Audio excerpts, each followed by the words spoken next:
Good morning again, everybody. One of my favorite spiritual teachers comes from the Islamic tradition, a character by the name of Nasruddin. And the reason Nasruddin is one of my favorite spiritual teachers is because he teaches us spirituality through his own foolishness, which people close to me have told me that I'm pretty good at myself. So Nasruddin is struggling financially and needs to really find some areas in his life where he can save some money. So he decides that he's going to feed his donkey a little less barley than normal. So he feeds the donkey a little less barley, and the donkey seems fine. And so the next week he feeds him a little less barley, and so on, until one day Nasruddin walks into the barn and his donkey's dead. Oh no, he says to himself, just when he got used to not eating.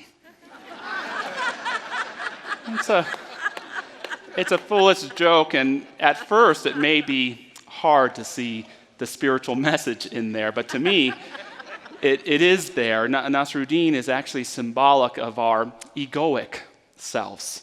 And the donkey, I think, is representative of our inner life. For a lot of us, maybe we're not struggling with our budget, but sometimes we're so busy that we're struggling fitting everything into our time. And so we make a choice sometimes that, I can meditate a little less.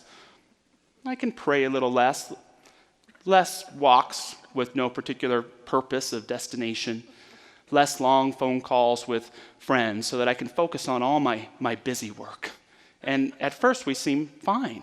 Everything's okay. But then we keep going on, and before we know it, we're feeling overwhelmed. We're feeling burnt out. We go within to refresh ourselves and find that our spirits have died, that our soul feels as dead as Nasruddin's donkey. And this phenomenon of overwhelm, of burnout, it's not just the byproduct of working too much. It's the result of the neglect of our own souls. A lot of us have a lot of work to do around reviving and uplifting our souls. And it's part of why I'm speaking today and next week on the topic of sacred time, finding true peace in a busy world. And how many of us here would consider ourselves busy? Yeah. It's a busy world. It's a busy culture. There's a lot going on. We're asked to work more and more. We often need to be with our kids all the time. We're not allowed to lock the door anymore and keep them out and have them come home later at night.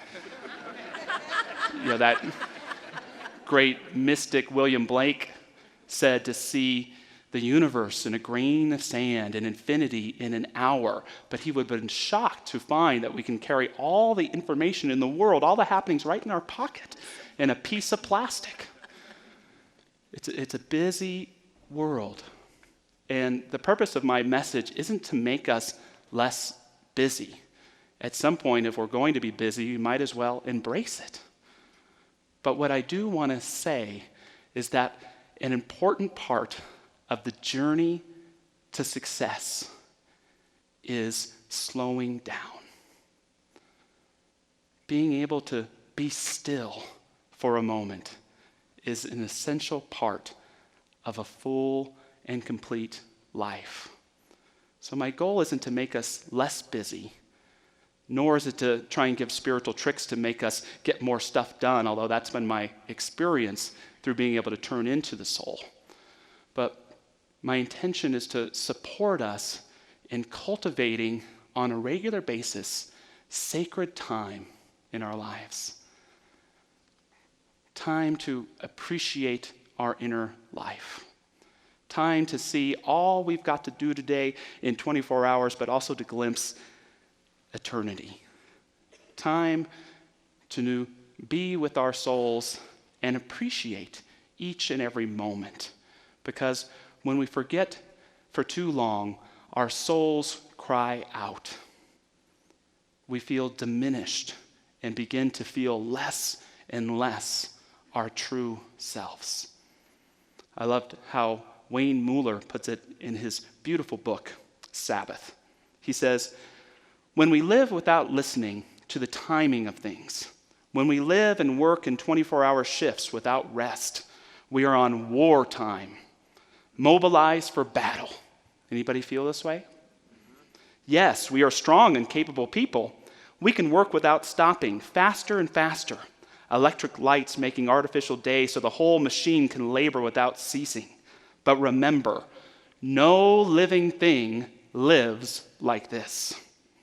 There are greater rhythms that govern how life grows, circadian rhythms, seasons and hormonal cycles and sunsets and moonrises, and great movements of seas and stars. We are part of the creation story, subject to all its laws and rhythms. Mircea Eliade was a great scholar of religions. The goal of our founder, Dr. Ernest Holmes, was to discover that golden thread of truth that runs through all the great religious traditions. Eliade, in a sense, went even further because he didn't just seek the common thread in all the great faiths, but he would study small tribes, small communities. He'd follow shamans around.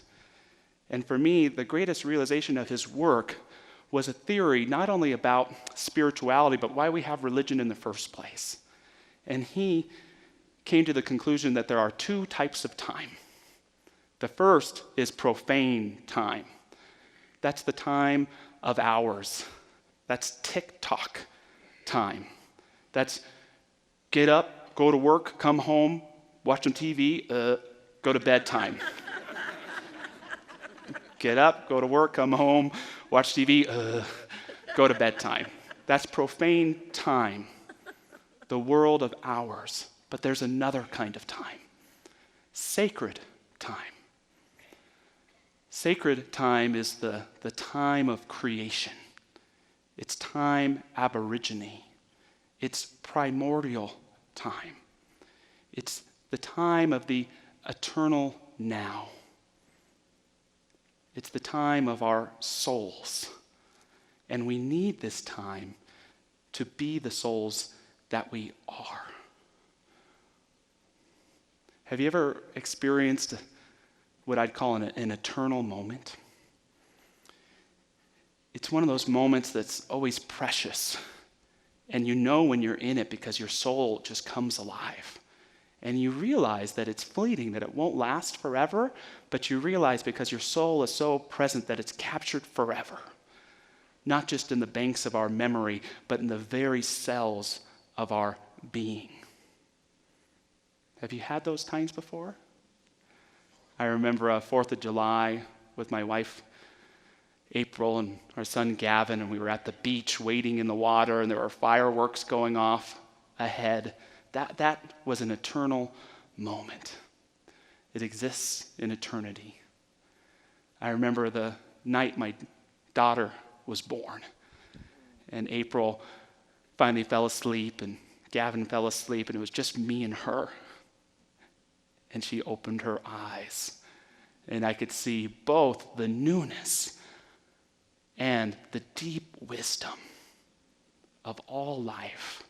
I could see the cosmos in those eyes, and they were looking back at me. That's an eternal moment.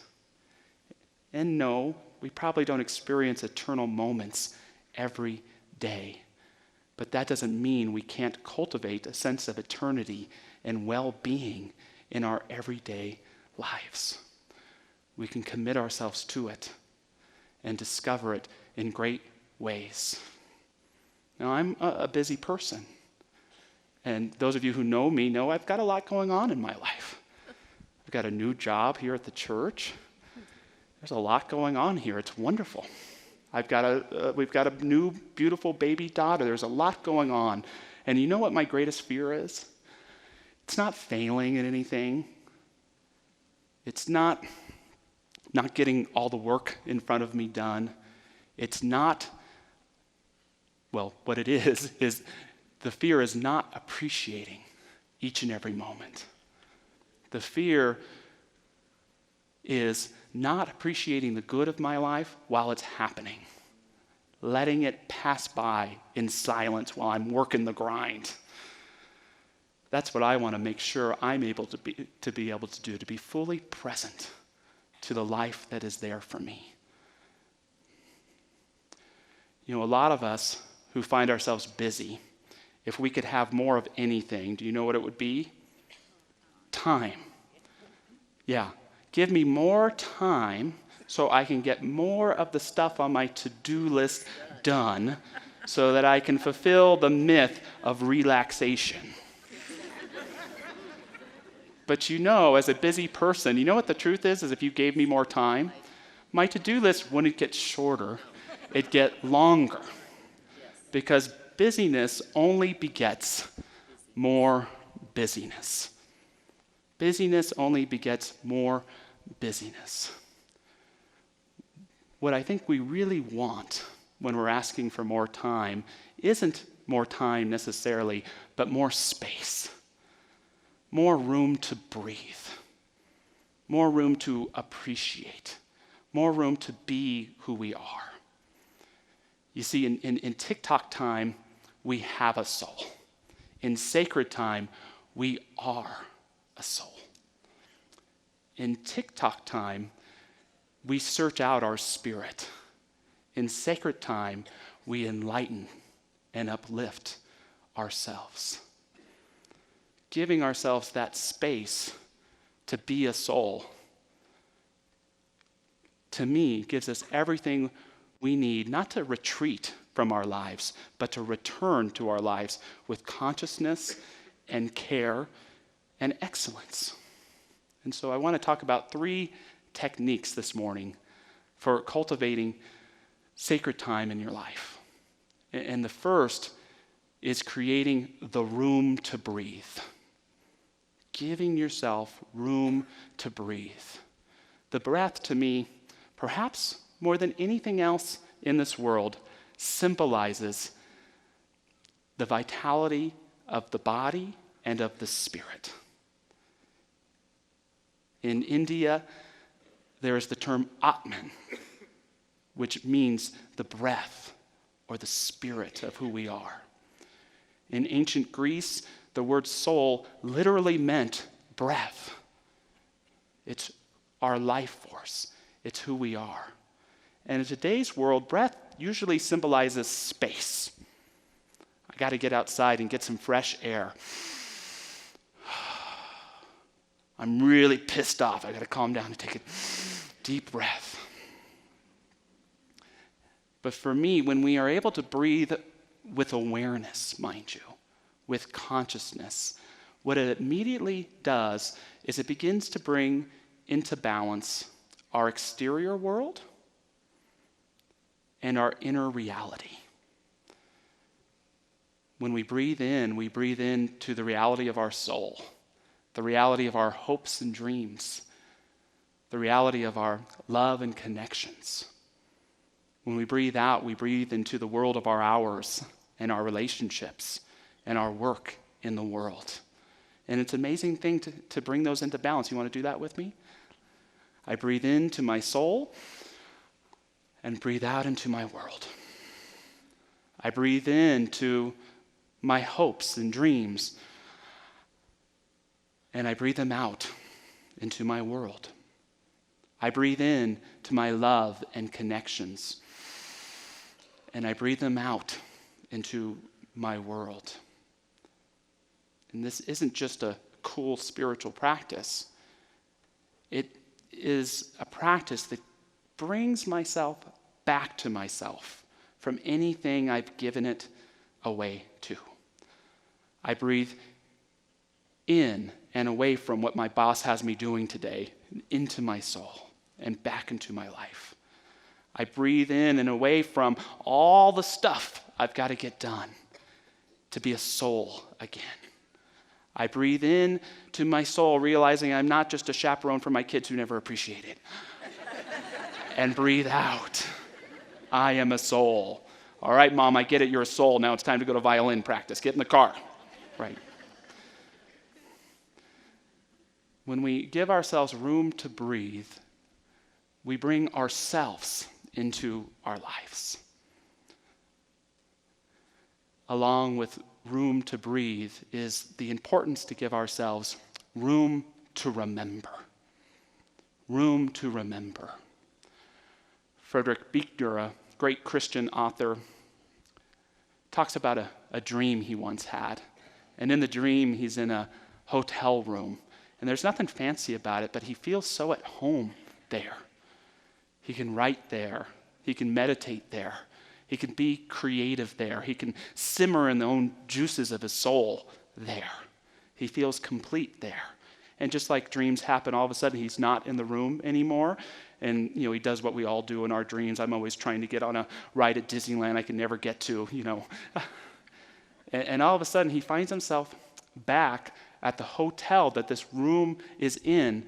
And he approaches the concierge, but for, God forbid, he can't remember the room number. So he approaches the concierge and he says, there's this room here. I know it's here, and you may think this is crazy, but when I was there, I just felt so at home. I felt so myself. I felt so creative. Do you have any idea what number that room is? And the concierge says, as a matter of fact, yes, I do. The name of that room is Remember. And Buechner wakes up. Remember. Remember.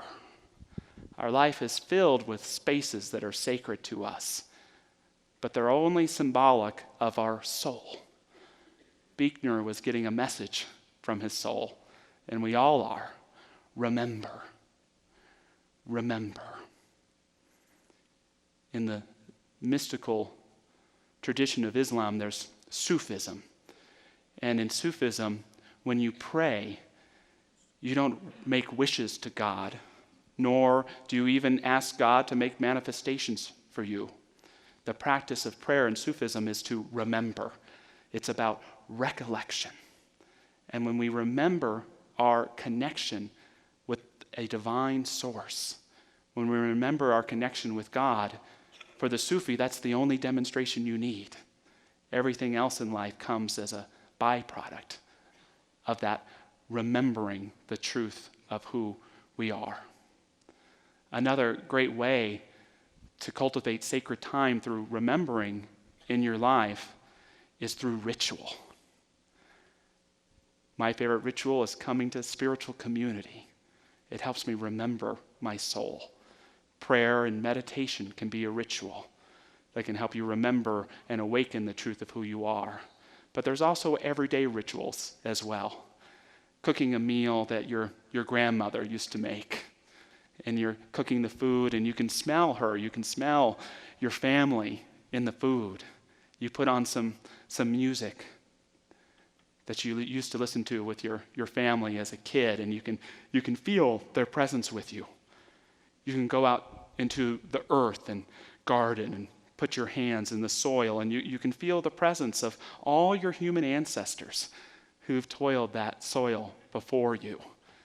And your soul awakens you. It uplifts you and helps you to realize that you are a part of the sacred thread that runs in all of life. You are not a machine made to break down over your work time.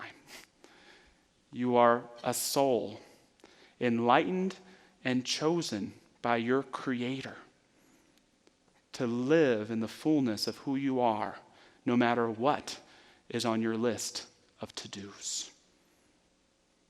A third way to cultivate sacred time, and perhaps the most important, is to create room to play. Room to play and have fun. And if you're a busybody like me, what you might do is you can fall into this trap of saying, I've got a vacation coming up 2 months from now. And it's going to be great. I'm going to get some books. I'm going to lay by the pool. I'm going to drink a lot of margaritas. And I get there and I lay down by that pool and I'm more stressed than when I was at work. Shoot, I've forgotten how to relax. Right? finally, the day before the vacation ends, I'm finally calming down and it's time to go back to work. Play every day. Play every day. It's time to bring recess back into our lives. 20 minutes here, 20 minutes there. Phone a friend, play some games, laugh, read a great novel, have a good time. That wise sage Willy Wonka said it best when he said, "A little nonsense now and then is relished by the wisest of men," and women too. And the other thing about play is we forget that it's a vital part of the creative process. If you're facing a problem in your life, if you're struggling to figure something out, when you play, it's a process called incubation.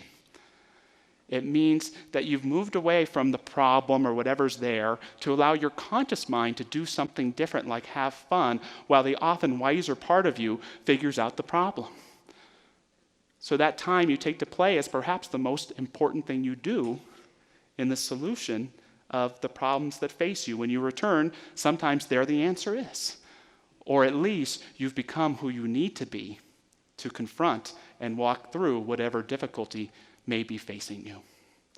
I love a story that the great Carl Jung used to tell. And he was just reaching midlife. He had yet to write his great works. And he was struggling to find what he called his myth. Well, what is my true energy? He was a big believer in this thing that he called the unconscious, that we can call the soul. That's so much bigger than we can ever know, but it's always with us. And it just felt dead. He had writer's block. He couldn't get anything done. And he finally asked himself a different question, because he knew what he was lacking was a childish energy. And he said, what did I love to do most when I was a child? And when he answered honestly, he loved to play with rocks. He loved to play with building blocks and stones. And so here's this middle-aged man, a little embarrassed, playing kids' games. He got on his knees and he started playing with building blocks and stones and rocks. And he kept doing this. He would eventually become so good at it that he would become a great stonemason and build his own home. But he said, something in me came alive. The child in me, which was wiser than the adult I had become, was back with me again. What did you love to do as a child? And it gave him this energy that he was able to take into his work, and he then wrote his greatest works about personality types and the collective unconsciousness, and he gave the credit to that simple practice of bringing play back into his life again. How many of us have shut out an energy of ours by being so serious that we're unwilling to have fun? So create for yourself room to breathe, room to remember, room to play. And you may not notice it right away, but not that it ever went away, but it's like your soul's coming home. It's like you're adding those layers of yourself that may have felt missing in the midst of living a busy life in this busy world. And find yourself renewed, not by the stuff of the world, but by the bottomless wellspring of the Spirit. One more thing to try this week. The next time someone asks you how you're doing and you want to say how busy you are, pause. Instead of saying how busy you are, say how full life is. See, when I say I'm busy, I'm thinking I'm conveying that I'm rushing, that I feel out of control and there's not enough hours in the day. When I say that I'm full and things are full, I'm able to say that I've got a lot going on, but I'm present to it. I'm present to the fullness of my life. And I may not get everything done, but I'm stepping in wholeness to each and every moment. Busyness is like being taken over by the wave, brought underneath the tide. Fullness is riding the wave. It's riding the zenith wave with a sense of peace and wholeness, even in the midst of a lot happening at one time. Give yourself the gift of returning to your own soul, knowing it has everything you need to live a great life.